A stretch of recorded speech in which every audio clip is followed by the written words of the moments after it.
3, 2, 1, go. All right, I'll have you lead it off, Sammy. Welcome back to a week 4. What's going on, guys? Welcome to the Santos Show podcast. Hope everyone had a fantastic week. We know we did, especially with this week. It was crazy, another crazy week of football, and I hope you guys enjoyed it. We're going to get into this first game. We will be taking questions at the end, so if you guys want to post your questions in the comments, please do, and we will be getting back to those. And yeah, we hope you guys enjoy the podcast. So let's go ahead and get this started with Thursday Night Football. Justin, let's talk about it. The Lions and the Packers. Oof. Did not see that one coming. Don't get me wrong. I thought it was going to be a lot closer, and I did not think Jordan Love was going to perform as badly as he did. Well, honestly, I don't blame Jordan Love as much as I blame their running game. Their offensive line looked terrible. I get it, they have a lot of injuries, but their offensive line couldn't do anything, and Aaron Jones was terrible, just unusable for them. So I mean, they got to figure that out. They got to figure that out because they're putting way too much pressure on Jordan Love. And, I mean, this is the first game we got to see Christian Watson back. He had that TD, so that's great to see. Romeo Doubs going off like he usually does. Got 95 yards off, I believe, 7 targets. You know, he's been incredible for the Packers. So their passing game is nothing to worry about. They got these guys that can catch passes, but their running game is the reason why they lost. The Lions defense is something that should be talked about more. And if I'm being honest, they look like a really, really good defense, maybe even top 10. Yeah, I mean, here's the big thing, right? Green Bay fell down really hard in the first half. So I get it why they didn't run so much, but here's the problem as well. If you're not going to use that running game, the defense is already going to know what you're doing. So when you're falling that far behind, that's where the problems start to fall, because the defense is like, okay, all we need to do is play zone or play back. Just cover, make sure they're not getting first downs, or you know what I mean? Or we can just blitz, because we know that they're not going to rush. They're not going to play a run game. So if they're not going to play the run game, I mean, if you're on the other side of the field, you're like, man, we already know what they're doing. They're not going to try to run it, because every time they, if they run it, they're just going to run down the clock. So, they're just going to try and pass it. Yeah, I mean, stop the clock if what they about get it incomplete. Hold on, Sammy. What about Jared Goff, man? What do you think? What is your thoughts on Jared Goff these first 4 games, and what do you think about the Lions right now, solely in first place in the division? I think that it's a really good fit for him. I mean, we already knew, honestly, when I saw when this trade even happened between Jared Goff and Matt Stafford, right? I was like, man, I thought that was the worst trade. I was like, man, Detroit Lions are getting screwed right now, because I didn't think Jared Goff. I thought he was a good quarterback, but I saw him on the Rams, and he had a really good team, and it felt like he did nothing for them. And then going over to the Lions, it was like both of the quarterbacks ended up getting exactly what they wanted out of the teams. And this year, specifically with Jared Goff, he's not performing bad at all. I mean, don't get me wrong. I mean, it's nothing spectacular, right? He threw 28 times for 19 completions, 210 yards, a touchdown, and interception. So it's nothing crazy, right? Yeah. It's not like that interception was the first play of the drive. It was the first couple of plays of the drive. It was interception, and then the Packers couldn't score off of it. 15 to 20 yards in, they couldn't score. Got a field goal, and the Lions just took over after that and just kept on steamrolling. Right. Man, Montgomery looked huge. Do you think that Montgomery is now going to be the starting back for the Lions, taking most of the snaps and doing most of the work on the ground? That's not even a question at this point. I mean, if you looked at it, 32 carries. Yeah. He had 32 carries for 121 yards with averaging around 3.8 yards. That's not too bad. You would like to see those numbers a little bit higher, but it's not too bad still. And then 3 touchdowns, right? So he did his job. At the end of the day, he did his job. He ended up getting first downs when needed. He ended up getting those touchdowns when needed. I mean, could you ask for any better running back than that? You know what I mean? So Yeah. A lot of people, there was a big debate about this. A lot of people said that when they got rid of DeAndre Swift and they traded him away to the Eagles, what their return would look like. And then when they got Gibbs, he looked like that replacement for Swift. And, the coach is just not using him at all. And, I mean, it's not a bad thing at all. It's just he's not performing as much as Montgomery is. And that's just the sad truth. And it's pretty upsetting that a lot of people ended up in fantasy drafting Jahmyr Gibbs and not doing anything with the player. I'm just going to throw that out there. I'm getting flashbacks right now don't get me wrong, this is not like a complete comparison, but of when the Panthers made that trade for CMC. I'm getting flashbacks right now. And it's like going to the Eagles now. It's like, damn, man. Like, how do you give away like a star running back like that to, the Eagles? Because clearly he's performing over there, but we'll get into that. But, for them to pick up Montgomery, I mean, at least Montgomery's getting it done. I mean, he definitely wasn't getting it done in Chicago. That's for sure. Yeah. He was not getting it done over there. Well, we saw that injury he went down with, what he would look like when he came back to the team. Jahmyr Gibbs, what he would look like starting in the position, and honestly, like, he didn't really show much, and that's part of the reason why Montgomery is taking most of the carries here. Right. Yeah, it makes sense. We can't be nothing but love for the Detroit Lions, as they are now in solo first place of that division. So yeah, congratulations to them, and for the Packers fans out there, you guys have nothing to worry about. You guys are 2-2. You got a brand new quarterback that has until Monday Night Football to practice with his new receivers that are back. That his injured Aaron Jones is back, so you guys have nothing to worry about. That team looks disgusting on paper, and I believe that it's going to be a tough one. Seeing who pulls out of that division. We'll just hope that Jordan Love actually, doesn't do what he just did, because you definitely do not want to do what he just did. As a 7-point QBR rating, oof, that's whoo. He had 5 sacks for 43 loss, and on top of that, a fumble. Yep. And 2 interceptions. That Lions defense is nothing to joke about this year, it looks like. Yeah. So, wow. They're going to have to, his O-line's going to definitely have to hold better for them, because that's what it's showing for me right now. His O-line really wasn't holding, just like another game when we'll get into it, like we'll talk about. But let's get into a fun one. You know which one we're talking about. The one that everyone said that was going to be the game of the year. The one that said, the Bills are going to get rocked. They're going to lose easily by this offense. Let me tell you, Dolphins fans, did you guys not see what the Bills looked like last week defensively? Like, did you guys not study what they were going to do? Because, wow. What is this game? I thought it would be closer. I think it got to their head, man. I thought it was going to be way closer than it was. They were all in their head. I feel like they got so cocky. They were like, man, we literally almost broke the NFL record. Who can stand against us? Here come the Bills. Just run them over and just be like, we are here. Did you forget us? That's right. We're in your division. And guess what?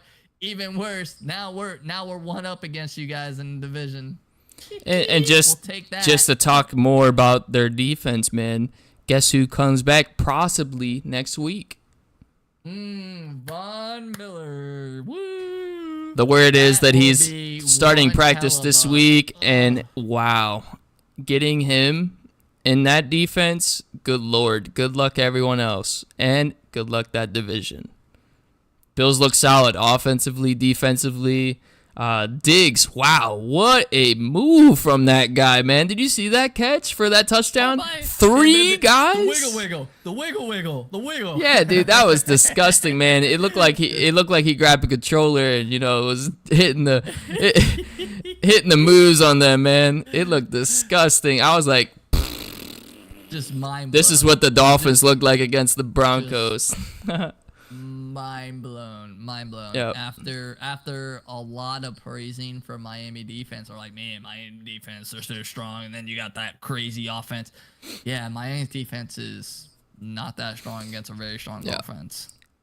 And let me tell you something, Sammy. Do you remember what I said last podcast? I talked to you about the last time we saw a Bills and Dolphins matchup. It was in the snow. Remember how I told you it might be completely different because now you don't have to run the ball. You could throw the ball, and Miami's dangerous with throwing the ball. So this game's gonna be close. Now, don't get me wrong; it was still how Buffalo, wrong was I?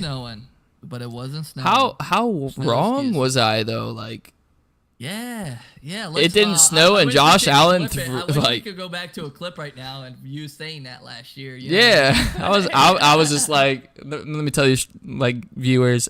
Everyone out there, like, when I talked about Josh Allen last year, I was like, he can only do it in the snow. He can't beat the Dolphins without the snow.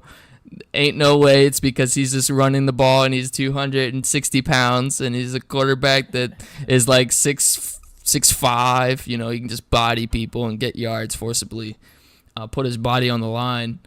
But he's no snow. Yeah, he's 6'5", 237 pounds. Like, Oh yeah, I said 260. Wow, that's a little bit too much. He's a big boy still, 230. He's but still a big boy. They won by 28 points. He can run. Sammy, they won by 28 points. Dude, it was the Dolphins. Like, did anybody see this coming? Chat, Sammy, anybody? Did anyone see this coming? Outside of maybe Buffalo fans. And one in particular, you know who we're talking about.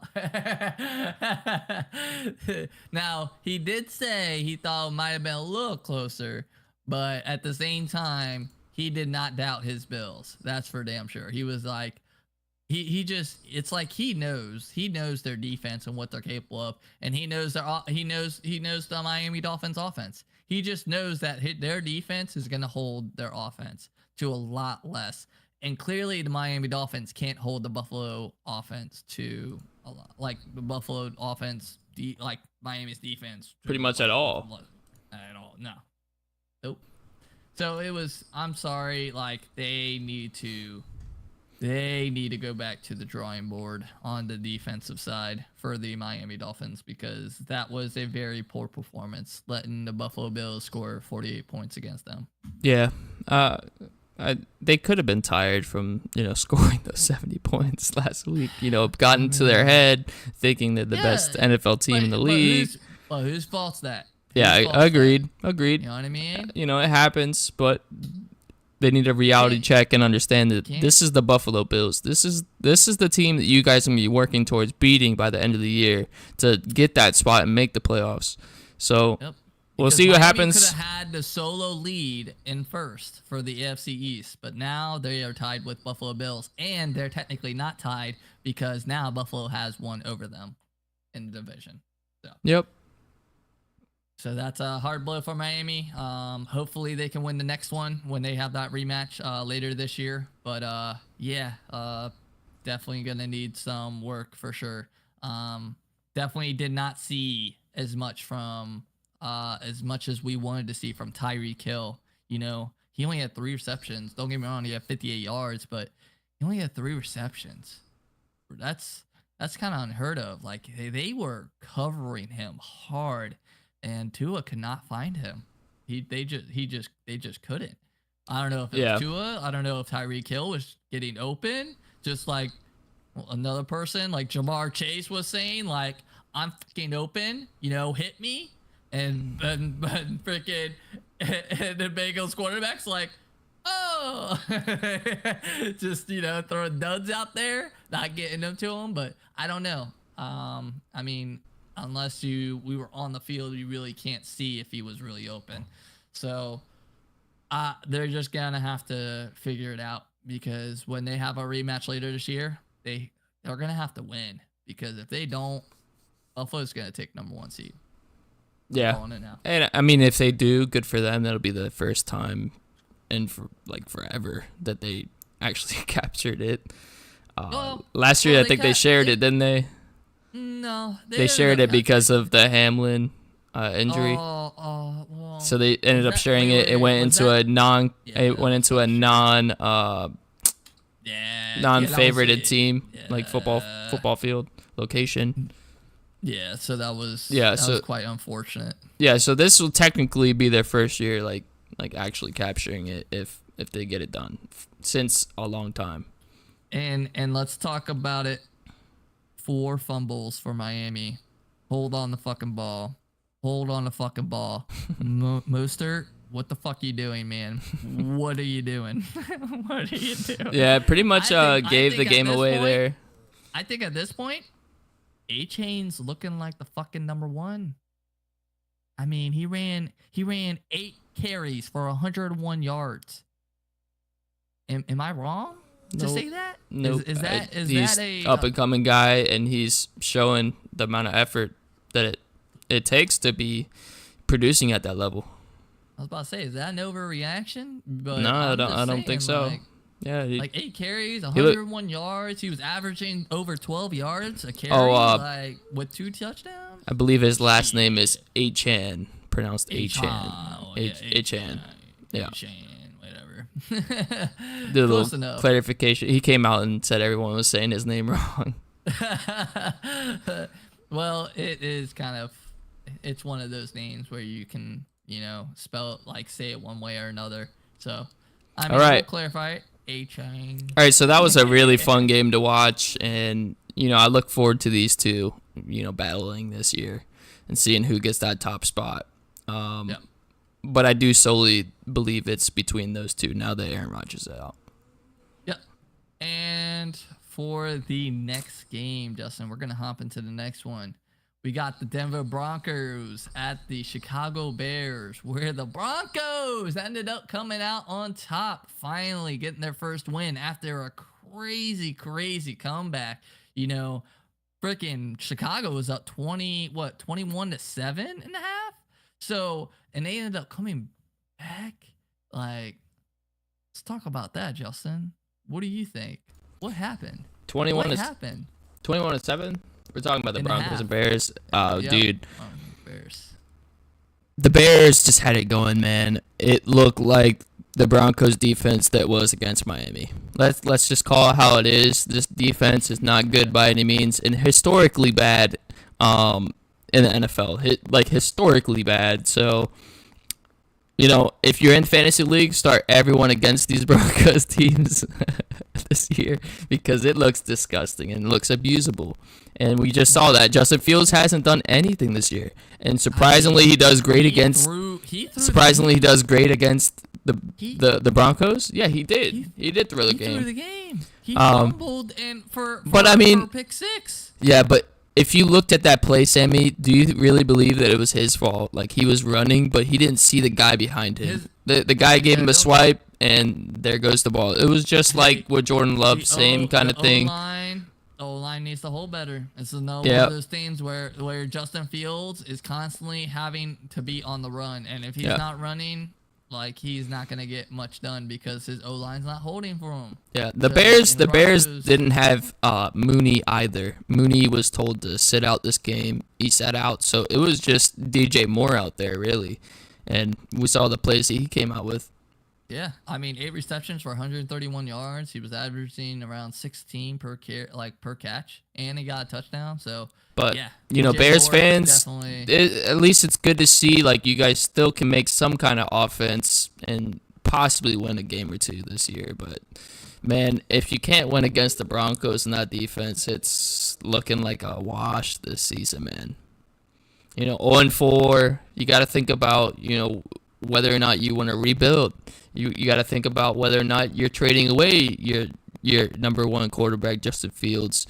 Maybe getting some pieces back, like a 3rd rounder, 2nd rounder, maybe if you get lucky. But I don't think he goes above 3rd, 2nd round.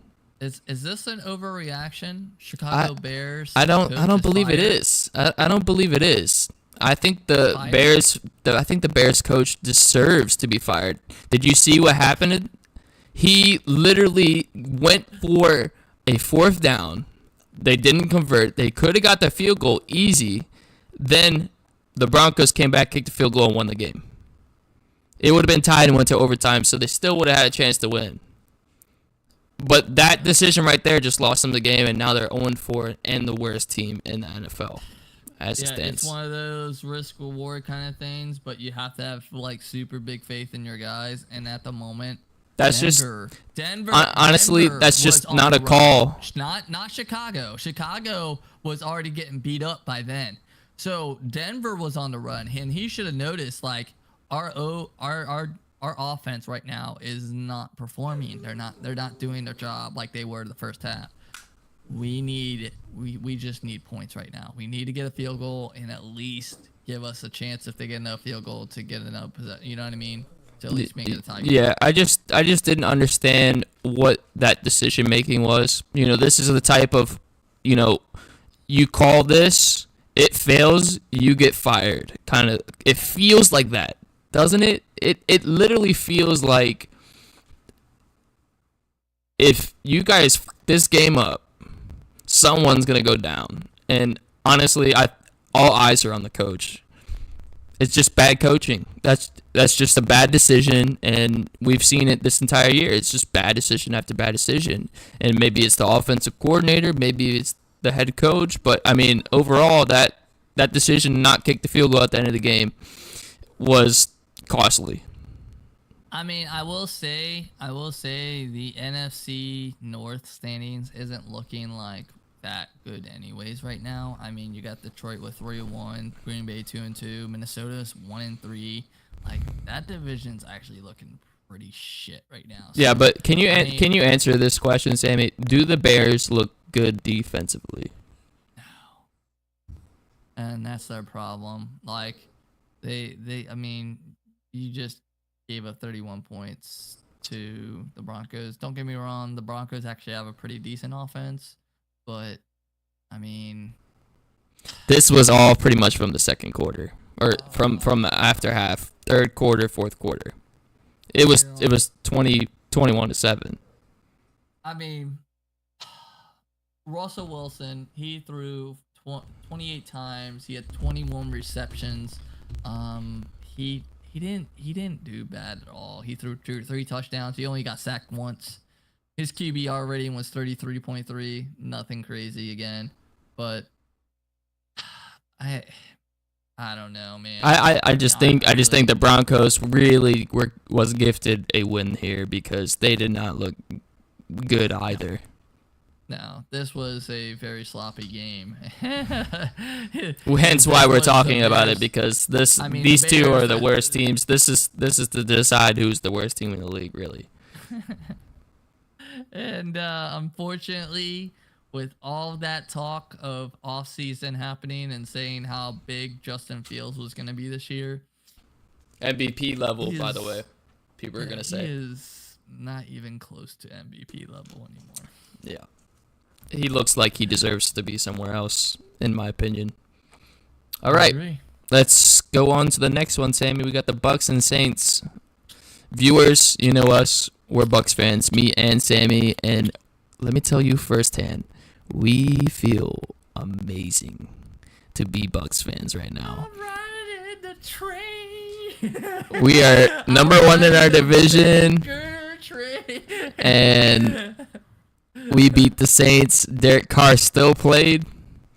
He wasn't completely healthy, but he played, and we won. They got Kamara back. Like, everyone said that the Saints were going to beat us here, and we just come out and just slay them. And let me also add, by halftime, Mike Evans gets taken out with a hamstring injury. We beat the Saints without Mike Evans after halftime. Think about that for a second. We scored another touchdown. It was like before that. It was like after like the first quarter, like into the second quarter. Yeah. Like it was Either way, 3 receptions. either way, to beat this caliber of a defense with Baker Mayfield and without Mike Evans, who thought that was possible? I mean, don't get me wrong. Our He still has defense. Chris Godwin, and he still has Chris Godwin, who actually, Yeah.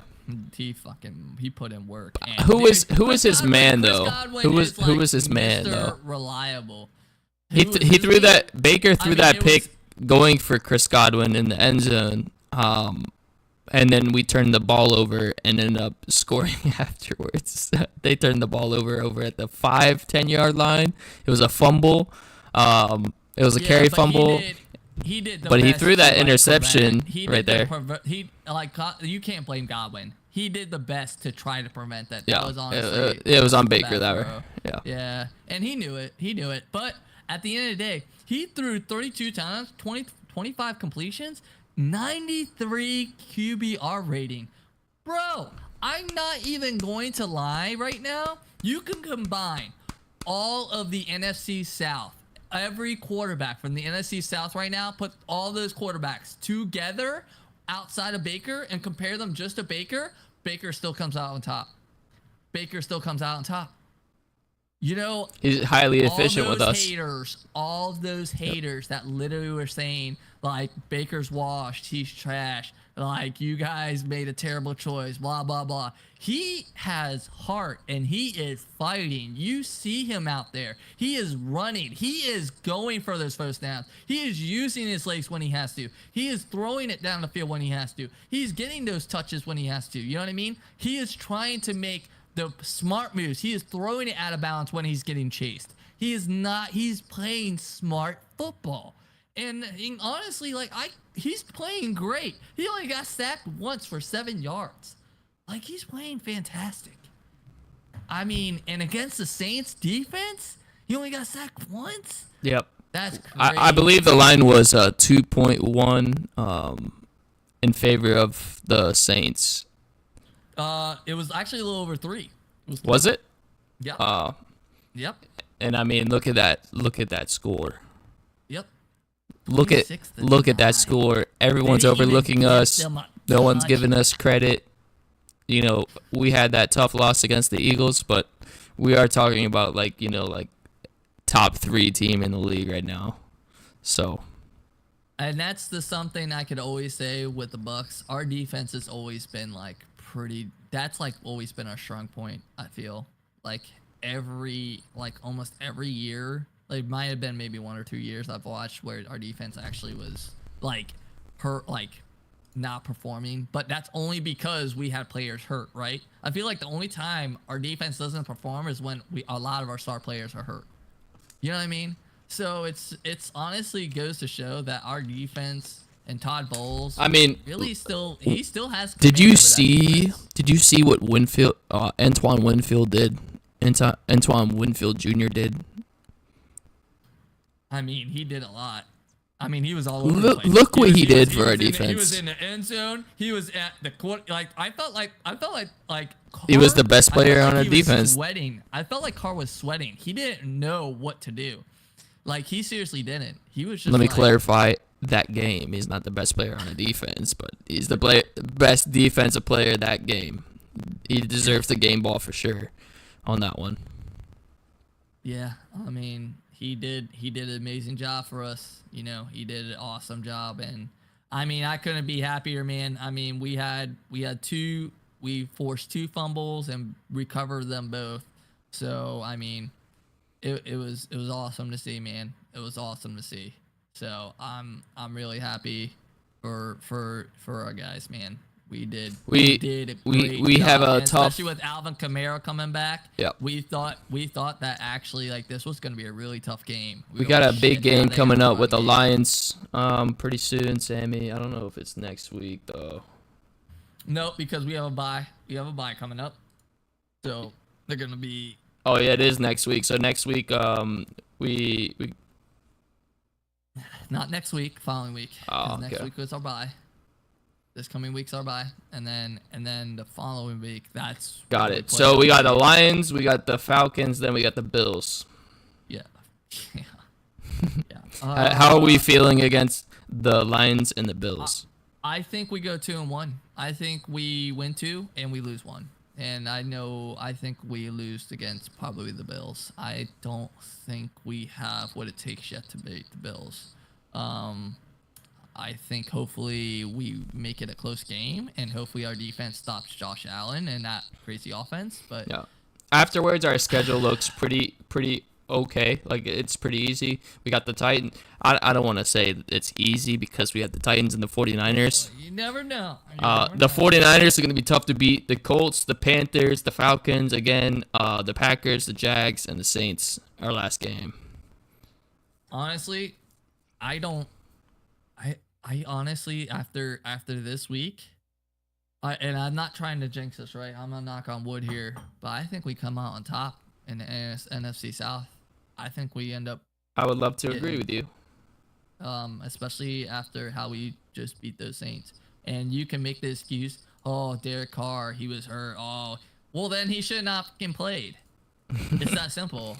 Like, why are you gonna play an injured player? Like, if he was injured, then he was injured. He should have sat out, and he should have just played Jameis Winston, who still ended up throwing his first pass interception. Yep. His first pass of the game, he threw an interception.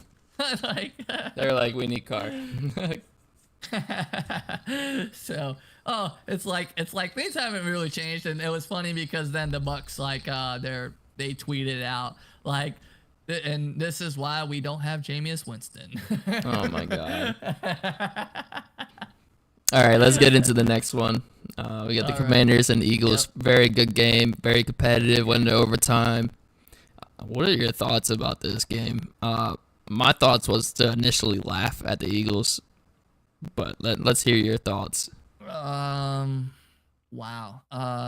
First of all, I mean, hats off to Washington for fucking bringing it back and bringing it to OT. Like, wow, what a game. 1 second on the clock.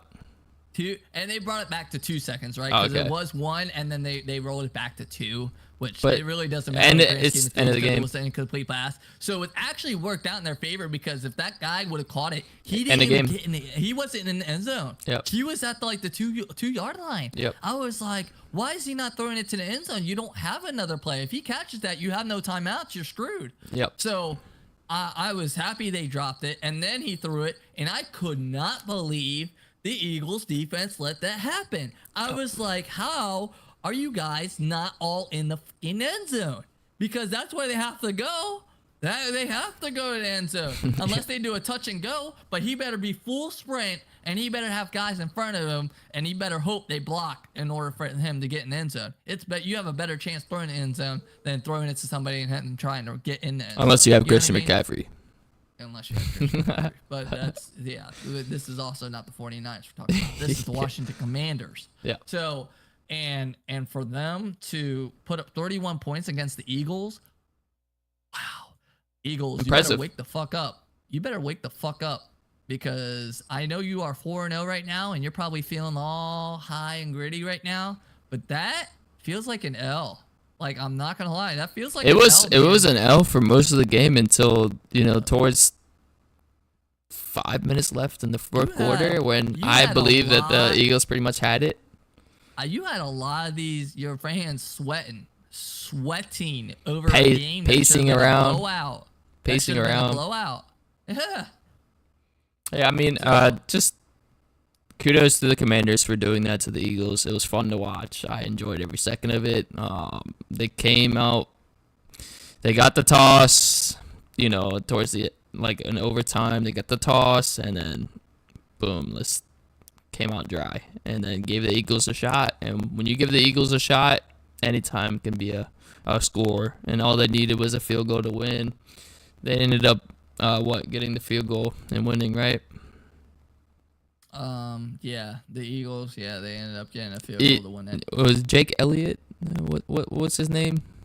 The kicker? Yeah, Jake Elliott. Yeah, he just won't miss. Kicker. Yeah, won't miss from there, man. I knew that was gonna happen. I was like, if you give it back to the Eagles, they're just gonna get it to where I thought the Commanders were gonna win. With the drive that they had in the fourth quarter to tie that game, I thought, if they win the toss, they're just gonna win. And then when they won the toss, I was like, wow, we're gonna see the the first like beaten team with the Eagles, just giving them that first loss, and then nobody's undefeated besides the 49ers. That's what I thought was going to happen. Turns out A.J. Brown has something else to say about it.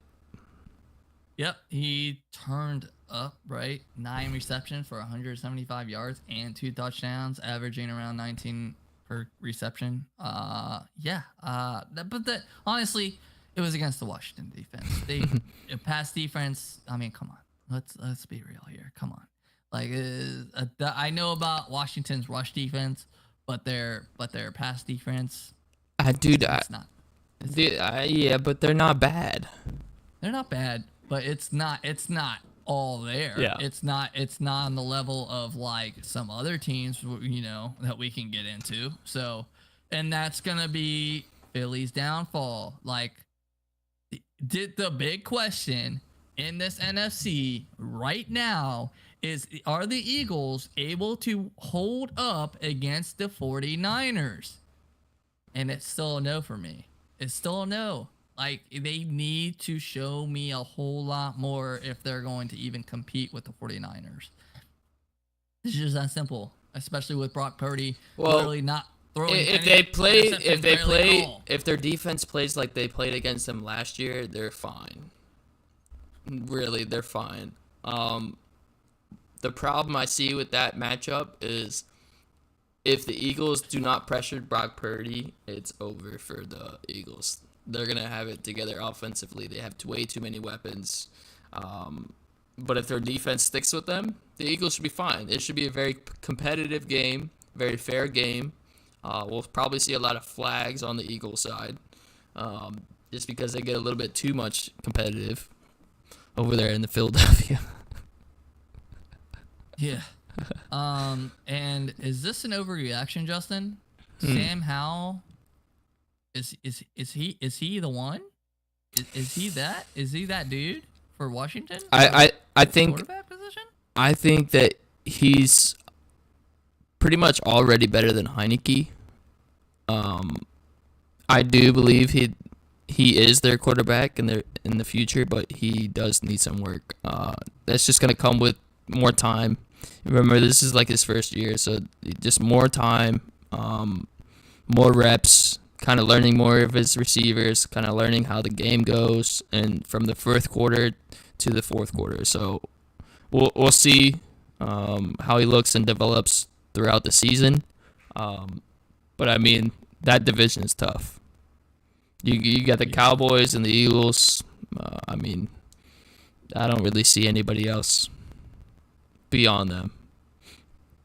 No. I mean, and then here's kudos to them, man. They look like they found a guy they can actually get it done with. Yeah.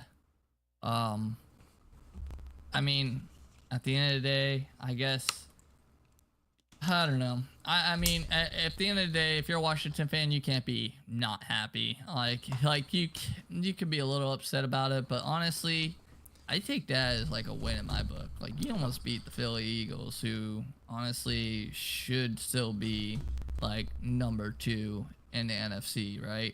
It's, in my mind, they're still clear cut. Well, honestly, they should have came out and been number 1 because they were the number 1 of last year. So they should have came out and just repeated. They got the same squad. So yeah, I understand that maybe one or two pieces left. So yeah. But the way the 49ers are playing, especially because how many wins does Brock Purdy have in a row now? Undefeated in the regular season? Yeah, I don't think they 7 lost in a row? Outside of when he got hurt in the playoffs. Yep. That was in the playoffs. Regular season, I believe he's undefeated. Yep. I don't know how many games that is. I believe it's 7, but you guys are gonna have to fact check me on that one. He's gonna start breaking records here soon.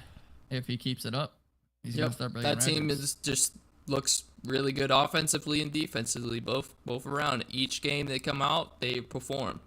They show how to get it done. So we'll see what that looks like against the Eagles.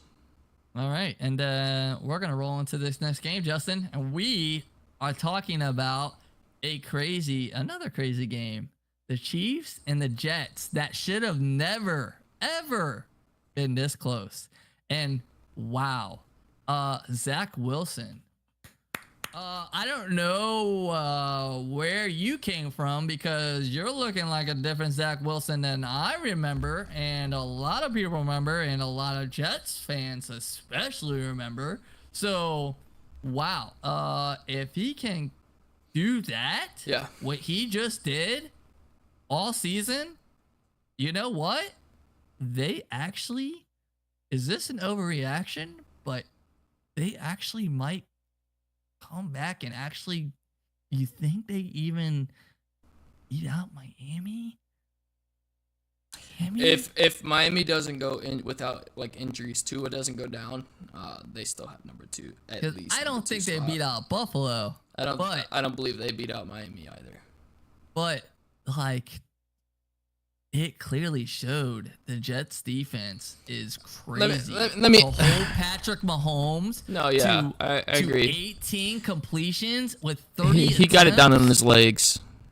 If you watch the game, he got it done on his 2 legs. Picks?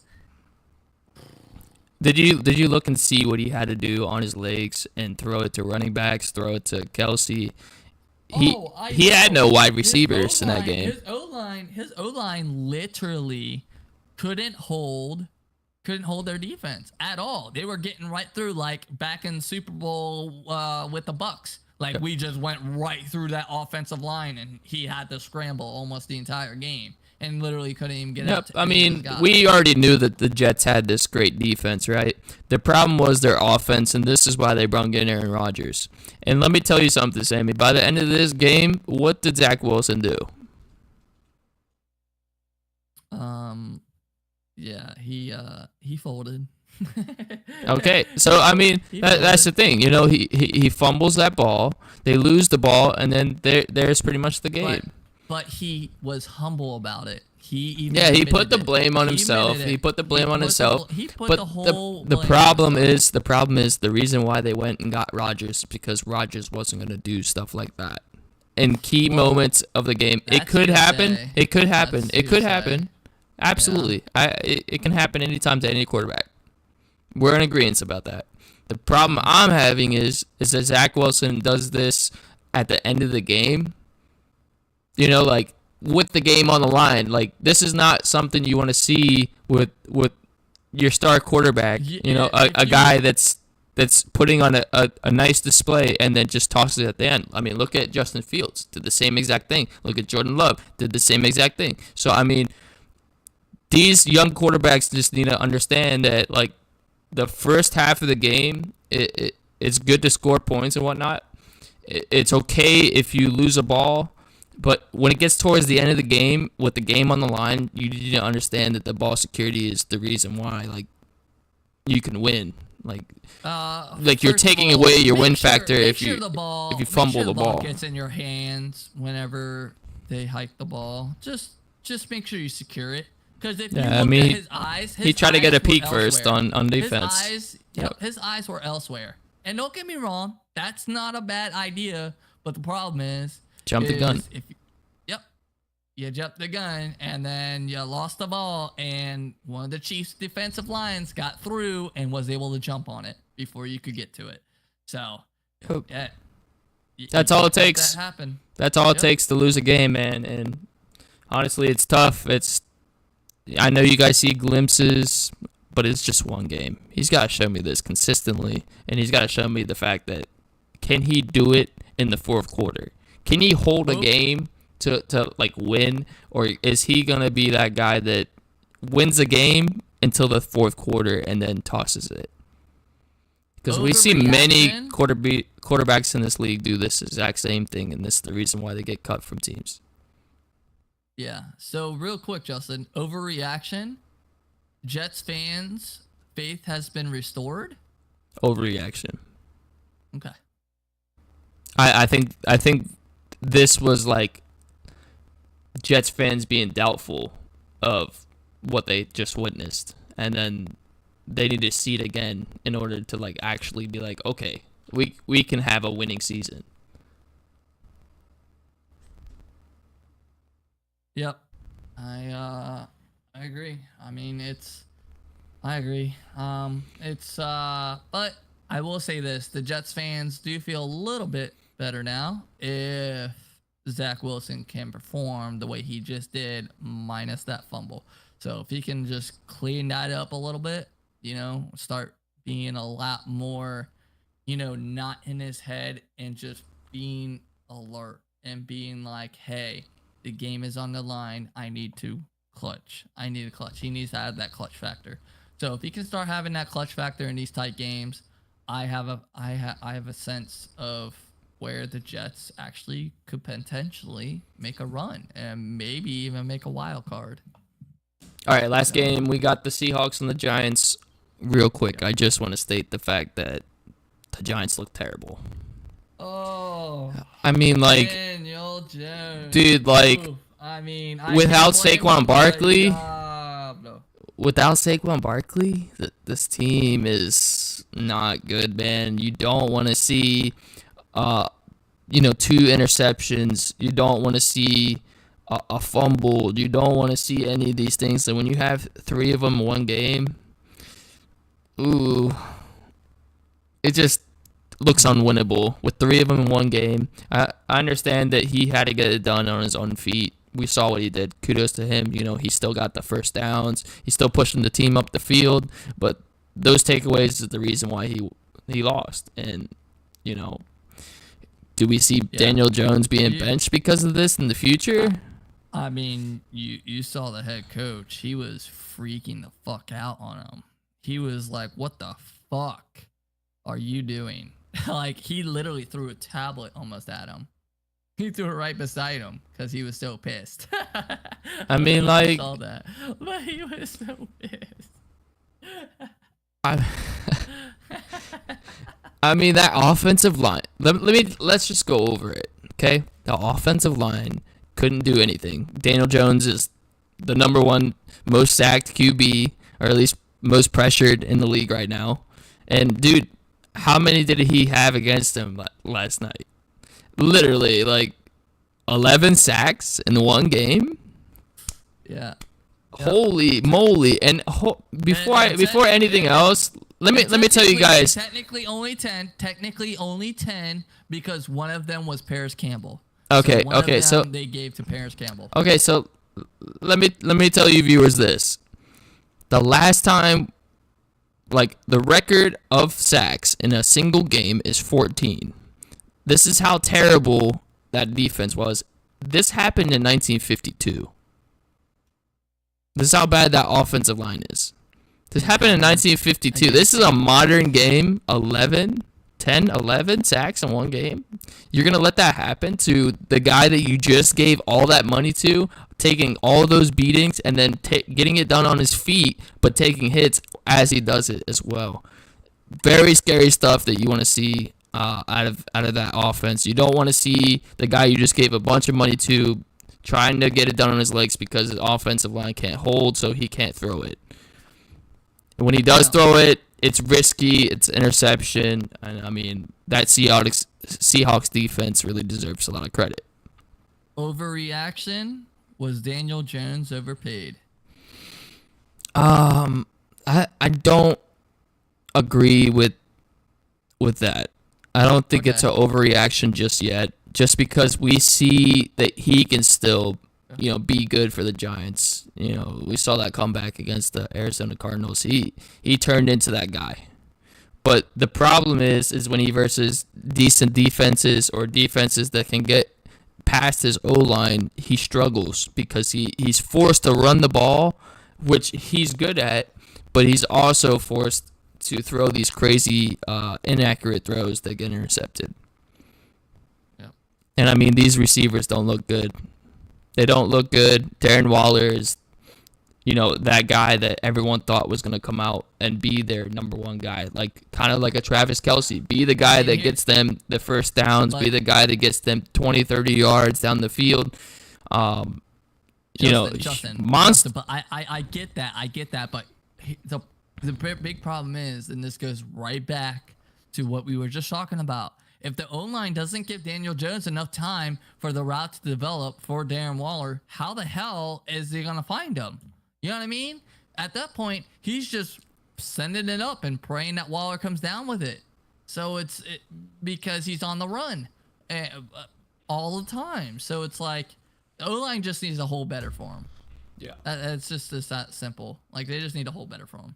If they don't hold better for him, nothing's gonna change. That's the thing. That's the reason why you can't blame him, right? Like Right. you can blame quarterbacks like a Justin Fields or whatnot because he makes those throws even if their defense isn't going through and giving him pressure.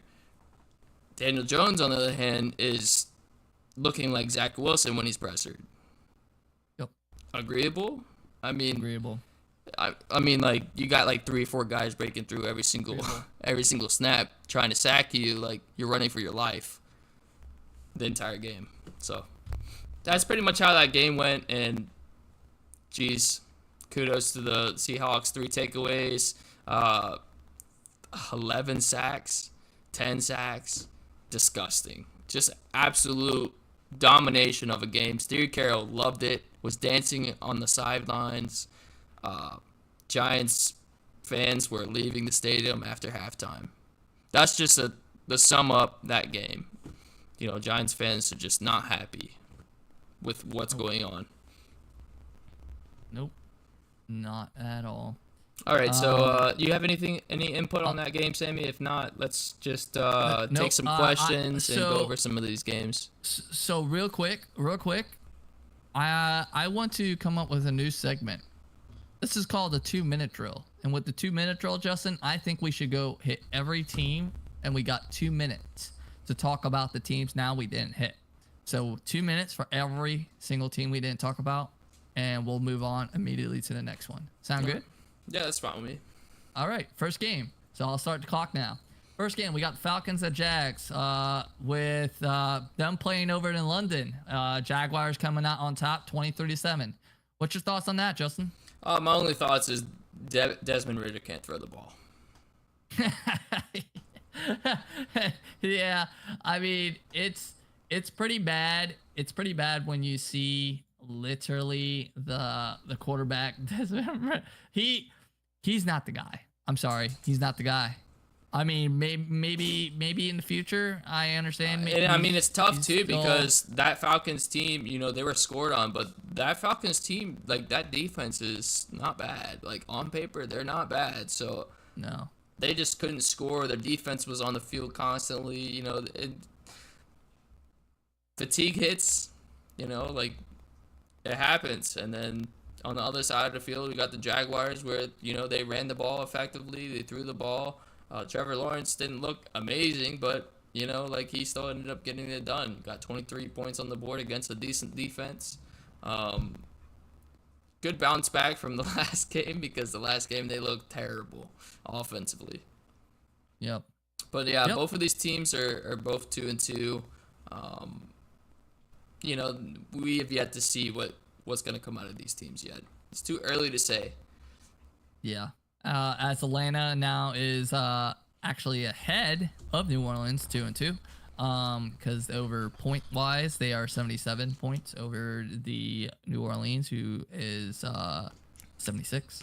So yeah, it's and then with Jacksonville, they're batting 500 right now, so it's a crazy FC South right now, right? You got Indianapolis, Houston, Jacksonville, and Tennessee all tied.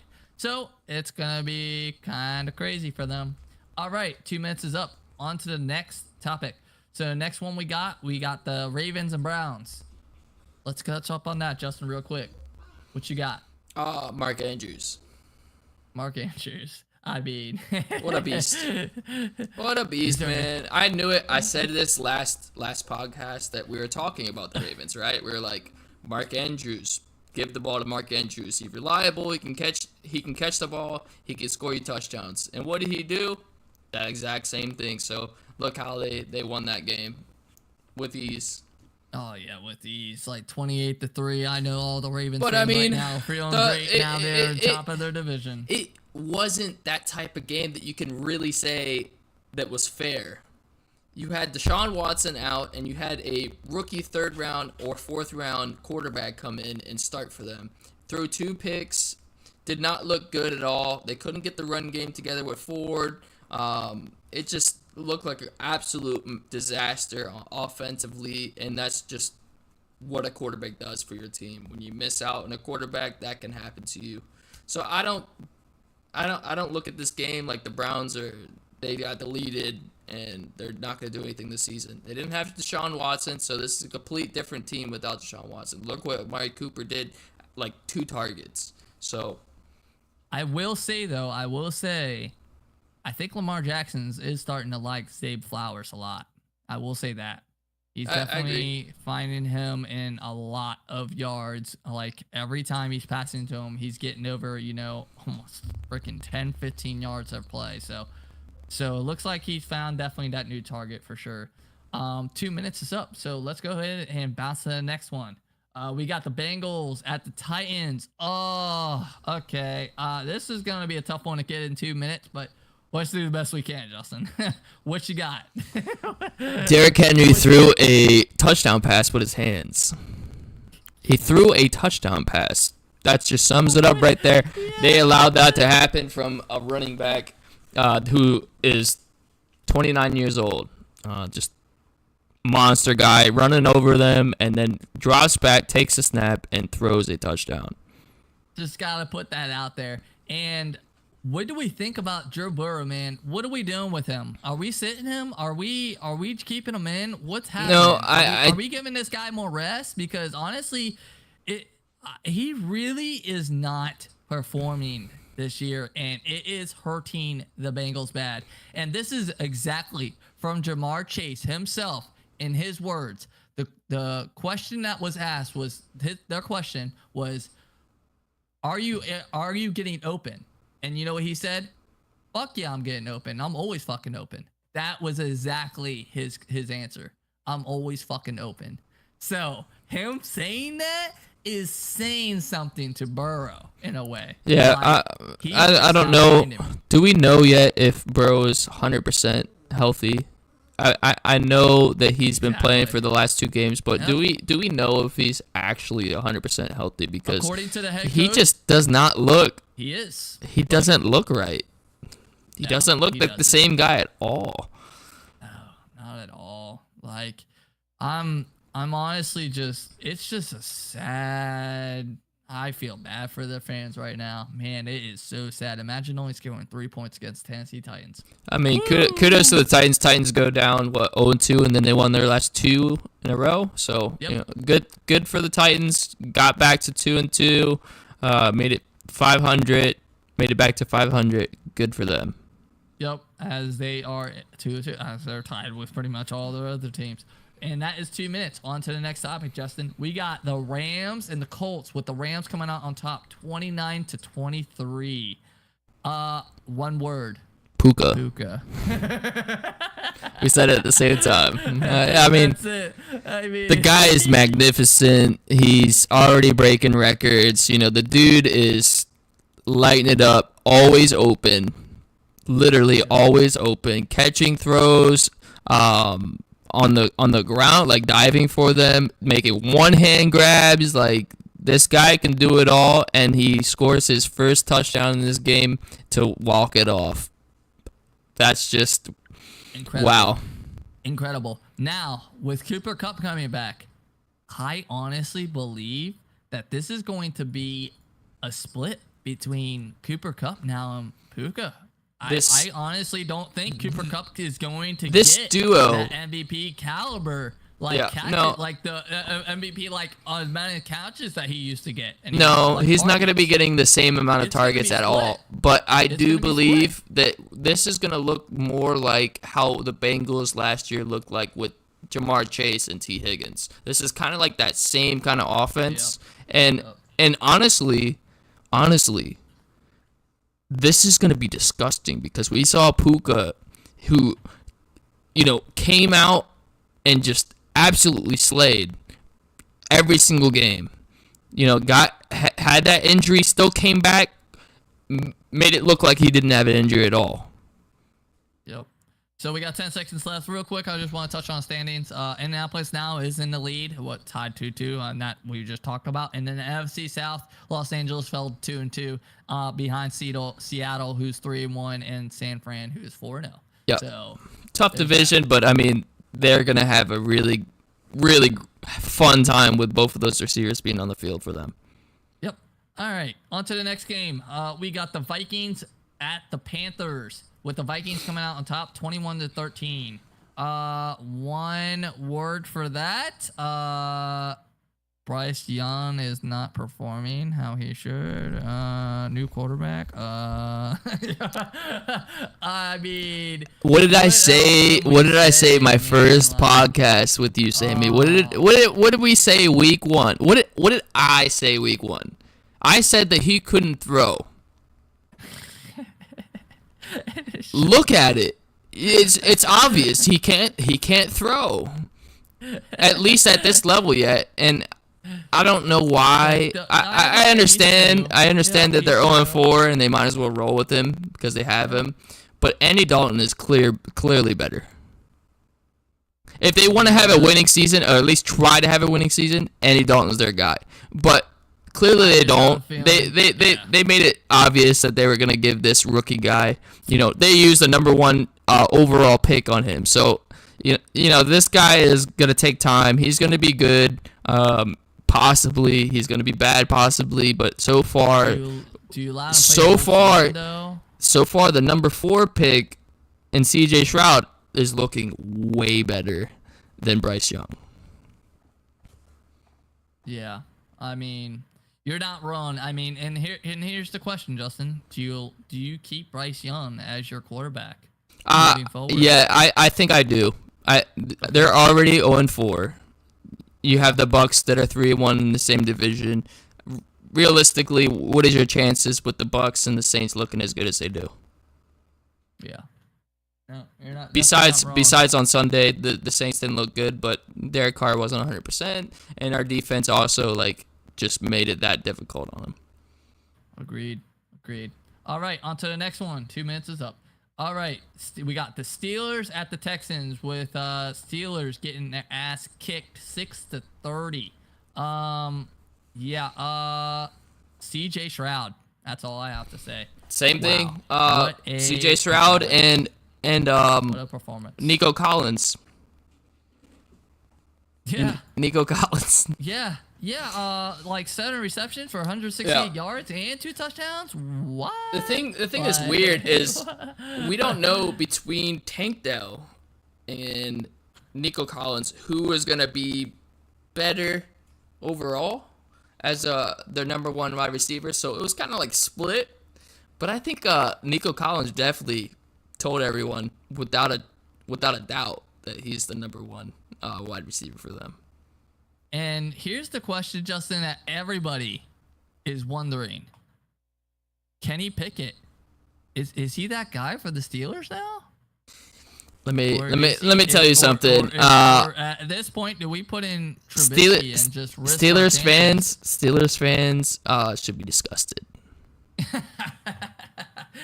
They should be disgusted with Pickett. They don't have a terrible offensive line. He has time to throw. You see, he's got time to throw. Yeah. I mean, losing Freiermuth in the second quarter or the third quarter is tough for the red zone area, but they weren't even getting to the red zone. It looked like Najee Harris was that entire team because they had no passing game whatsoever. Najee Harris was getting it done on the ground, but he just couldn't. He can't carry the entire team. And what a performance from Najee Harris. I mean, kudos to him. Everyone's talking smack about him, telling everyone that he's not. He's going to be fired. He's going to be without a job. Look what he did. Kudos to him. He showed everyone that he still deserves that spot over Warren. Yeah, Warren. Yep. Yeah. And that's all I have to say about that. On to the next one. We got the Raiders and the Chargers, with the Chargers coming out on top 24-17. Thoughts? Do we even No, I don't really have. I mean, like, honestly, this would have been a closer game with Jimmy G in the game. But I thought it should have been more of a blown out. I mean, outside of but the Chargers literally beating them 24-7 at halftime, and then O'Connell or the whole game. I think his name was O'Connell, right? O'Connell.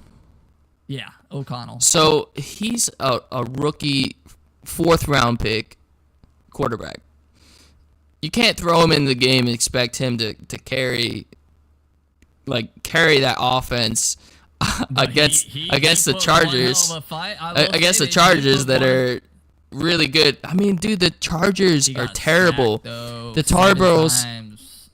Chargers are terrible defensively, by the way. Like, just everyone scores on them besides the Raiders. The Raiders are probably the lowest scoring team against the Chargers this year so far. And it's partly because of their quarterback. And honestly, if Jimmy G was in this game, we're looking at a game that's very, very close. I do expect more though from Justin Herbert. He was performing great first half, like I said. Second half came out super flat. You know, didn't score a thing and ended up actually making it a lot closer game than it should have been. So yeah, let's just put it like that, because they should have almost blown Raiders out of the water. Yeah. But instead, they made it a really close game. So big hats off to the Chargers as they improve to 2-2, and the Vegas Raiders go from 2-1. We got the Patriots and the Cowboys, or the Cardinals and 49ers. Who do you want? Let's hit the Patriots to Cowboys. So Patriots Cowboys real quick. Patriots, you know. Very quick. Dallas. Let's just start off by saying that Dak and the Cowboys just had a wake up call against the Cardinals. They got it together, and then they just showed out. I mean, yeah, but let's just talk about big difference here is they were actually able to score in the red zone. What I just witnessed, because at this point, at this time, I'm thinking Mac Jones. I thought he was that guy for the Patriots, especially when Tom Brady came to Tampa. He still is. And I don't think this changes it. You say he still is, but here's the problem: he hasn't been performing. Yes, he has. I think that was incredibly wrong, Sammy. Incredibly wrong. Yes. Has he though? Yes. Has he though? Yes. Yes, he has. Yes, he has. Okay. Let's. All right.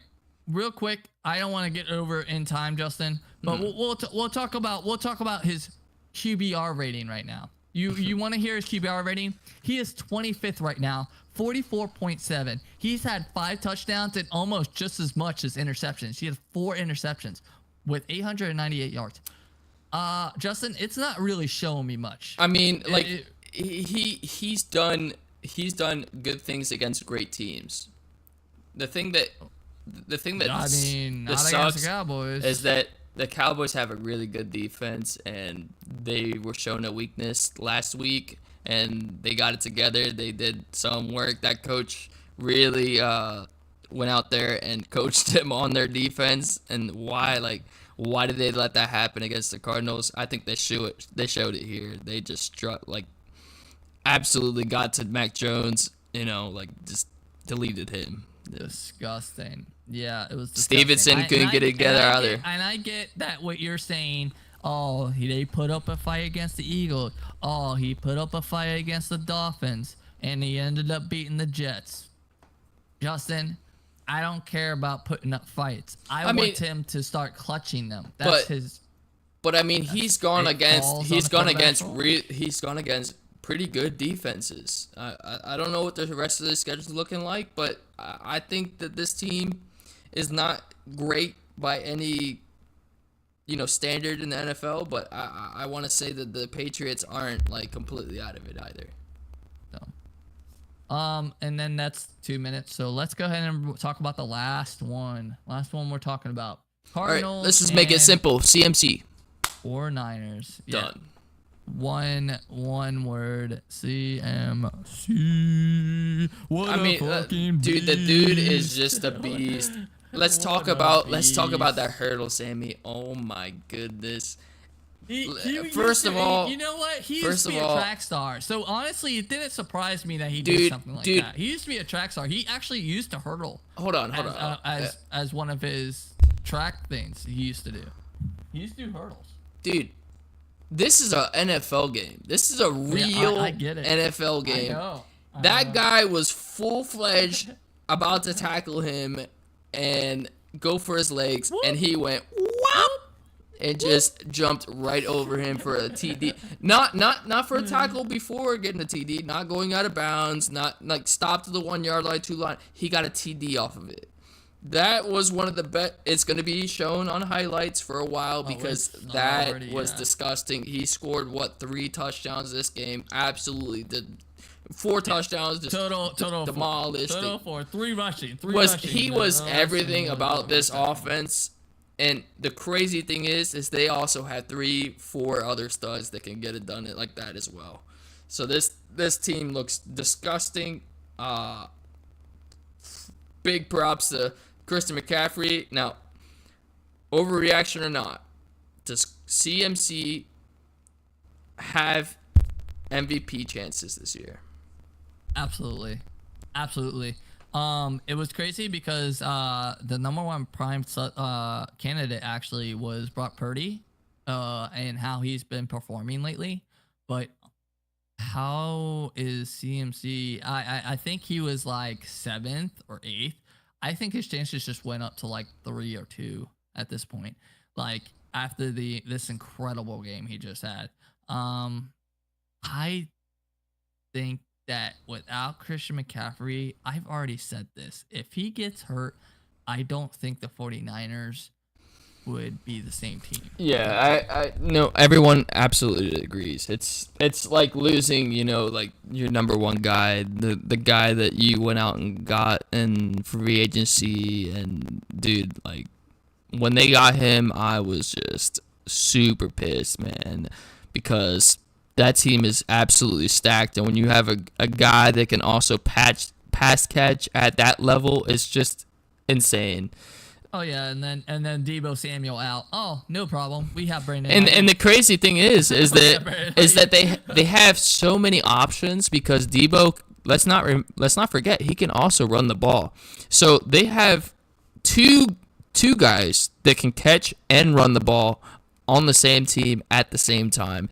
Who they can use anytime they want to. This team is just overwhelmingly good, and they are paying each of their guys like the number 1 pay in the NFL in each position. So, I mean, this is looking like that Rams team that won the Super Bowl, just stacked everywhere. Yeah. So, we've already said it. We'll say it again. 49ers are the best team in the NFL. Overreaction? No, absolutely not. I believe everyone in the NFL agrees. If you don't agree with that, they are on another level right now. If you don't agree with that, just look and see their record. With Brock Purdy, what he's been able to do with that squad is disgusting. A lot of people call him Mr. Irrelevant, but remember, like Christian McCaffrey can't do everything every game. So this is 4 weeks in, and they won every single one. And Christian McCaffrey hasn't really done as much as this game, and they still win. I mean, Justin, he has a 97.2 QBR rating with a 95.2 completion rate and 200. It just gets to a point. It just gets to a point where you just gotta be like, they really found the guy that's and 0 picks. His QBR rating right now is first.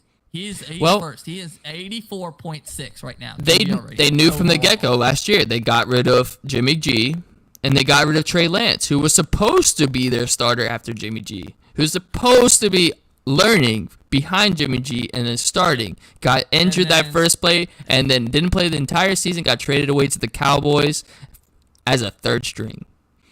Brock Purdy comes out, third string guy, and starts and just absolutely shows everyone that he belongs in the NFL. And good for the guy, man. I do hope Trey Lance ends up getting another chance because I do want to see him more in action. It was very unfortunate what happened with him. That's really unfortunate. But I mean, they made the right move. Brock Purdy was the guy for them. I mean, he's doing it. He's doing his thing with them. So I can't do anything but give him props to Mr. Irrelevant, who I still I'm like, fucking that fucking guy. But hey, I can't be nothing but happy for him, man. He was drafted in 2022, just this past year, and wow, this is his first. This is his first time technically being like starting quarterback for the whole season. So and he's already doing amazing, starting 4-0. So can't imagine what his contract's going to be looking like after what is it 2 more years he has with them? I'm not sure. I'm not sure. You're gonna have to look at that one.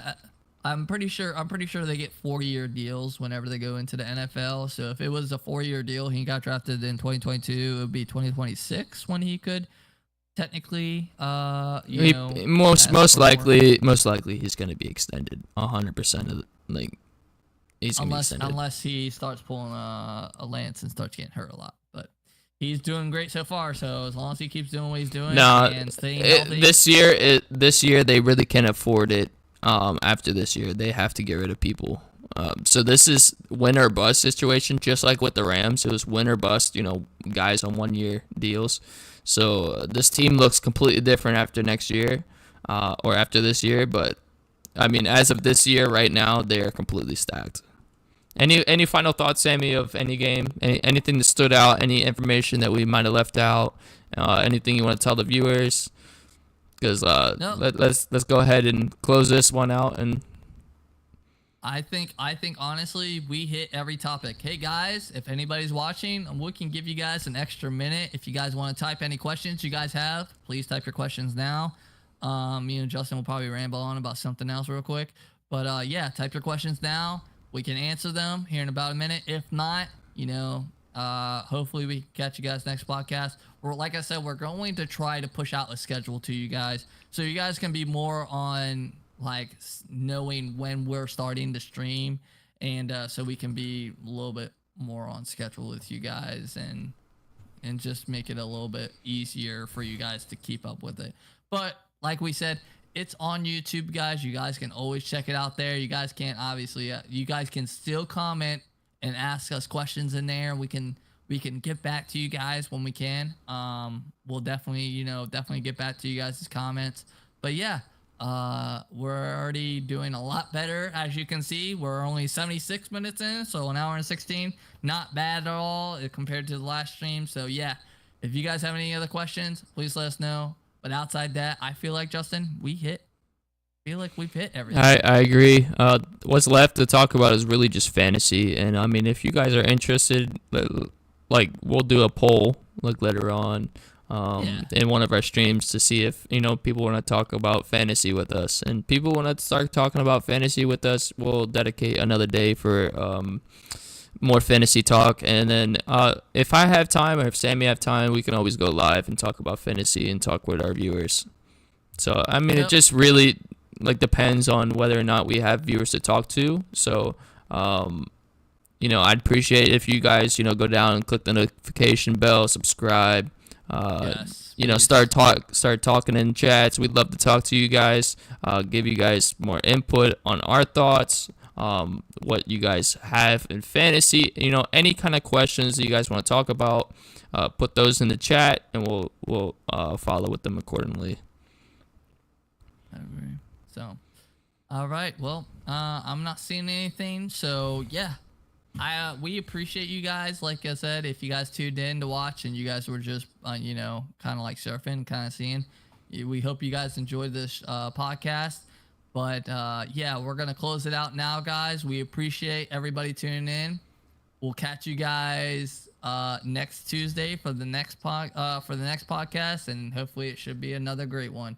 But yeah, it's been your boy Sammy and Justin. We'll see you guys next week. Take it easy. Later, guys. Show. Make sure you guys subscribe. Hit that notification bell. Don't forget. Oh, and like the video. Bye, guys. All right. See you guys.